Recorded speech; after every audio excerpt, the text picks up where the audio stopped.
2026년 6월 27일 토요일 아침을 여는 생명의 큐티 시간입니다.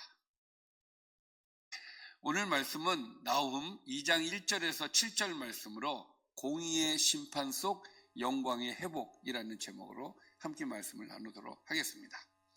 자, 어제 말씀 좀 간단하게 볼까요? 하나님께서는 자신을 대적하는 악한 세력을 남김없이 심판하시며 그들의 모든 계획을 무너뜨리시겠다고 말씀을 하셨어요. 세상은 강한 권세를 두려워하지만 하나님 앞에서는 그 강한 권세가 아무리 강하고 많아도 한순간에 사라질 수밖에 없는 존재다라고도 말씀해 주셨습니다. 또 하나님께서는 자기 백성의 멍에를 깨트리고 결박을 끊으시며 더 이상 원수의 압제를 받지 않도록 하나님의 백성에게는 구원의 은혜를 주신다고 말씀을 하셨죠. 또 하나님의 심판은 악인에게는 멸망이지만 하나님의 백성에게는 평안과 예배의 회복 그리고 아름다운 구원의 소식이 된다는 것이 어제의 말씀이었습니다. 자, 그러면 오늘 말씀 들어가겠습니다. 자, 나훔서는 요나서와 연관지어서 우리가 생각해 볼 수 있다 그랬죠. 왜냐하면 대상이 니느웨이기 때문에 그렇습니다. 근데 내용은 완전히 달라요. 심판에 대한 이야기를 계속하고 있죠. 자, 어떻게 심판을 하시는지. 그러니까 1장에서는 하나님께서 니느웨를 심판하겠다 이렇게 선언을 하셨어요. 그리고 2장에 와서는 그 심판이 어떻게 이루어지는지에 대한 디테일을 하나님께서 말씀하고 계시는데 특히 오늘 본문에서는 두 가지가 동시에 나타납니다. 니느웨는 무너진다, 유다는 회복된다. 할렐루야. 자, 그러면 오늘 말씀, 파괴자가 너를 치러 올라왔나니, 여기서 파괴자는 누구며 너는 누구일까요? 자, 여기서 너는 지금 니느웨를 대상으로 하는 것이니까 너는 니느웨고, 니느웨는 곧 아수르를 얘기한다고 얘기했죠. 아수르의 수도가 니느웨라고 말씀드렸습니다. 자, 그러면 아수르를 파괴하기 위해서 올라오는 파괴자가 있다는 것이죠. 이것이 성경에서 얘기하는 메대와 바사를 이야기하는 거예요. 그래서 메대와 바벨론의 그 연합군들이 이제 이 아시리아를 이제 무너뜨리죠. 그래서 아수르가 많은 나라들을 파괴했지만 이제는 자신들이 파괴를 당하는 그런 입장이 되었다라는 이야기예요. 그래서 지금 니느웨에게 얘기하는 거예요. 자, 지금 파괴하는 자가 너를 치러 지금 올라오고 있다. 그러니까 너 한번 준비해봐. 이렇게 얘기를 하시는데 너는 산성을 지키며, 자, 여기서 너가 누구라고요? 니느웨를 얘기하는 거예요. 니느웨에게 하시는 말씀이 너는 산성을 지키며 길을 파수하며 너의 허리를 견고히 묶고 너의 힘을 크게 굳게 할지어다. 여기에서 이 말씀이 잘 지켜라라는 뜻 같아요? 아니면은 한번 해봐 이런 뜻 같아요? 한번 해봐 이런 뜻이에요. 지금 파괴자가 올라오는데 이거는 심판의 도구로 하나님께서 쓰시는 거고, 올라오는데 너 한번 해봐, 지켜봐, 네가 지킬 수 있는지, 그런 얘기예요. 왜냐하면 1장에서 이미 이 니느웨의 존재에 대해서 이야기를 했기 때문에 너 한번 노력해봐라, 그런 의미로서 1절 말씀은 그렇게 말씀을 주시는 것이죠. 자, 2절입니다. 여호와께서 야곱의 영광을 회복하시되 이스라엘의 영광과 같게 하시나니. 야곱의 영광이라고 하는 건, 이 영광이라고 하는 말의 의미는 뭐 존귀함, 위엄, 영화, 아름다움 뭐 이런 것들을 얘기하는 것인데, 이 영광이 무너졌단 말이에요. 누구에 의하여서? 이 아수르에 의하여서 무너졌단 말이죠. 그래서 하나님께서 다시 야곱의 영광을 어떻게 하시겠다는 거예요? 회복을 시켜주시겠다는 거예요. 그래서 다시 이스라엘의 영광과 같게 하신다는 얘기는 예전의 이스라엘의 영광, 그러니까 하나님께서 주셨던 이스라엘에게 주셨던 그 영광을 다시 회복해 주시겠다, 그 얘기예요. 자, 왜냐하면 이는 약탈자들이 약탈하였고 또 그들의 포도나무 가지를 없이 하였기 때문이다라고 이야기를 하시는 것이, 말씀을 하고 계시는데, 자, 약탈자들이 약탈을 했고 포도나무의 가지가 없어진 이 상태에서 하나님께서는 다시 야곱의 영광을 주실 것이다, 그 얘기예요. 그리고 3절에 가서는 그의 용사들의 방패는 붉고 그들의 무사들의 옷은 붉으며 그 항우를 버리는 날에 병거의 쇠가 번쩍이고 노송나무 창이 요동하는도다. 지금 이제 니느웨를 향해서 지금 올라오는 거잖아요. 그 메대와 바사가 올라오고 있지 않습니까? 이 3절은 메대와 바사를 묘사를 하는 그런 내용이에요. 붉은색을 표현을 하고 있잖아요. 그것은 피, 전쟁, 죽음을 보통 상징을 하는데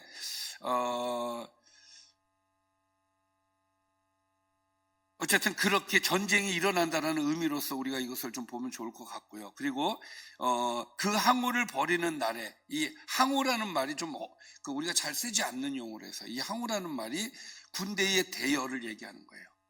자, 그래서 군대의 대여를 배치하는 모습을 말하는 건데 항우를 버리다라는 얘기는 그러니까 진을 친다는 얘기예요. 군대가 진을 친다는 얘기입니다. 그러니까 진을 치는 날에 병고의 쇠가 번쩍인다. 자, 무기가 햇빛에 반사되어 번쩍이는 모습. 무슨 얘기냐? 전쟁이 시작된 것을 얘기하는 거예요. 그리고 노송나무 창이 요동하는도다라고 되어 있죠. 노송나무는 이 굉장히 그 단단하고 고든 목재라고 이야기를 해요. 그래서 이걸 주로 이제 그 창의 목재로 재료로 썼다는 것이죠. 왜냐하면 부러지지 않는 재료를 써야 되니까. 그래서 이 이야기는 병고의 쇠 노송나무의 창이 요동하면서 전쟁이 일어난다라는 그런 이야기이고, 자, 그 전쟁이 일어나서 4절에 보면은 그 병거는 미친 듯이 거리를 달리며 대로의 이리저리 빨리 달리니 그 모양이 횃불 같고 빠르기가 번개 같도다. 그러니까 전쟁의 속도와 혼란을 표현을 하는데 신속하게 진행이 된다라는 이야기예요. 4절은. 그러니까 지금 이 이야기는 무슨 얘기입니까? 니느웨가 망하는 상황을 이야기를 지금 하고 있는 것이죠. 자, 그리고 그가 그의 존귀한 자들을 생각해내니 그들이 엎질러들 듯이 달려서 급히 성에 이르러 막을 것을 준비하는도다. 자, 여기에서 그가 그의 존귀한 자들을 생각한다는 것은 니느웨 왕이 이제 갑자기 전쟁이 일어나니까 급하게 사람들이 모은다는 얘기예요. 장군들을 불러 모으고 귀족들을 불러 모으고, 그러나 그들이 엎질러듯이 달려서 급히 성에 이르러 와서 막을 것을 준비를 한다. 그러니까 전쟁이 시작이 되니까 귀족들과 장군들이 와서 이제 신속하게 이제 대비 태세를 갖추는 것을 이야기하는 것이고, 5절은 그러나 6절은 그럼에도 불구하고 6절은 강들의 수문이 열리고, 여기에서 수문이라고 하는 것이, 수문이 열렸다라는 말은 이제 두 가지로 좀 생각해 볼 수가 있어요. 실제 사건으로, 그러니까 그 강물이 범람하는 사건, 이걸로 볼 수 있고, 상징적인 의미로 본다면은 이제 왜 적군들이 막 쳐들어오는, 물밀듯이 쳐들어오는 것을 이야기를 하겠죠. 그때 당시에 니느웨를 공격할 그때에 실제적으로 역사의 기록에 엄청난 폭우가 내려 강물이 범람을 했대요. 그러니까 그럴 가능성도 있다고 보는 분들도 있습니다. 그래서 그 범람함으로써 어떤 결과가 있었냐면 성벽 일부가 무너지고 물이 성 안으로 밀려 들어왔고 방어시설이 무력화되어 역사적 기록이 있다는 거예요. 그러니까 이것을 실제 사건으로 볼 수도 있다. 그러나 상징적으로도 볼 수 있다. 그러니까 메대와 바사를 묘사하는, 그러니까 강문들의 수문이 열렸다는 것은 메대와 바사의 군대가 물밀듯이 들어오는 것으로 표현한 것으로 볼 수도 있다. 그래서 자, 이제 전쟁이 그렇게 열려지고 적군들이 그렇게 들어옴으로 말미암아 7절은 결론입니다. 정한 대로 왕후가 벌거벗은 몸으로 끌려갔다. 정한 대로는 무슨 말일까요? 하나님의 계획대로겠죠. 예, 하나님의 계획대로. 그 다음에 왕후가 벌거벗은 몸으로 끌려갔다는 것은 그 고대 전쟁에서는 패배한 왕과 왕비를 포로로 끌고 가면서 공개적으로 수치를 주었다 그래요. 그러니까 이것은 뭐예요? 전쟁에서의 패배를 지금 이야기하는 것이죠.